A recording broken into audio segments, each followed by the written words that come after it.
ఇక తులారాశి వారి యొక్క ఫలితాలు.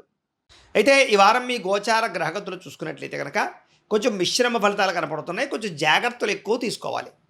ముఖ్యంగా డబ్బులు విపరీతంగా ఖర్చు అవుతాయి ఈ వారం అంతా కూడా. కాబట్టి ఆచితూచి ఖర్చు పెట్టడానికి ప్రయత్నం చేయండి. అనవసరమైన దుబారా ఖర్చులు చేయడం కానీ, ఆన్‌లైన్ షాపింగ్‌లు చేయడం కానీ, గొప్పల కోసం పోయి డబ్బులు ఖర్చు పెట్టడం కానీ, ఇవంటివి చేయకండి. ఏదో డబ్బులు వచ్చేస్తాయని ముందుగానే ఈఎంఐల ద్వారా లేకపోతే క్రెడిట్ కార్డుల ద్వారా డబ్బులు ఖర్చు పెట్టినట్లయితే తర్వాత రోజుల్లో చాలా ఇబ్బందులు పెడతారు. చాలా జాగ్రత్తగా ఉండాలి.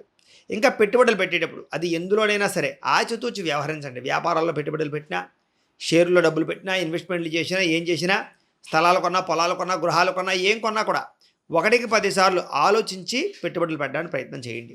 ఈ ఎన్ఆర్ఐలు అంటే ఇతర దేశాల్లో ఉండే భారతీయులందరూ కూడా ఉద్యోగ నష్టాలు, సమస్యలు ఇరుక్కునే అవకాశాలు, అక్కడే విదేశాల్లో ఉండేటటువంటి పరిస్థితుల వల్ల అనుకూలించకపోవడము మిమ్మల్ని ఇబ్బంది పెడతాయి. చాలా జాగ్రత్తగా ఉండాలి. నిరుద్యోగులకు కూడా సరైన ఉద్యోగ అవకాశాలు అయితే కనబడటం లేదు. ఉన్న వాటిలో అడ్జస్ట్‌మెంట్ అవ్వాల్సిన పరిస్థితి కనపడుతోంది. చాలా జాగ్రత్తగా ఉండాలి. వచ్చినటువంటి ఉద్యోగాలు చేసుకోవాలి తప్ప, ఏదో అలాంటి కంపెనీలో రావాలి, అంత జీతం రావాలని ఎదురు చూస్తూ ఉంటే కనుక మీకు ఇబ్బందులు కనపడుతున్నాయి. ముఖ్యంగా వివాహాలు కూడా కుదిరినట్టే కుదరడం, మళ్ళీ వెనక్కి వెళ్ళిపోతుండడం, ఇబ్బందులు పడడం, లేదా ఇష్టమైన వాళ్ళతో వివాహం చెడిపోతుండడం, ఇలాంటి పరిస్థితులు కనపడుతున్నాయి.